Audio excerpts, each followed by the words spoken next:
Using Gemini to create and optimize a lesson plan can save a lot of time and provide creative, well-structured results. How you can use Gemini, you have to think about it. You can understand and the objective, you can define the goal of the lesson plan, what should student learn from achieve the end, age group, skill set, and subject area. Now you'll have to outline the structure of provide a prompt Gemini AI to generate an outline example.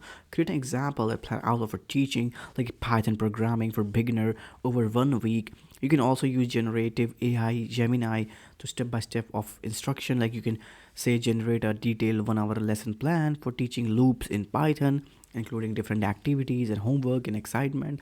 This will make you a much better student as a teacher. Now you can use Gemini to suggest interactive activity groups, games, and you can see what are some fun activities to teach students about the conditional statements in Python. You can also use suggest a YouTube video or animation for the recursion in programming. You can do all the stuff with the Gemini.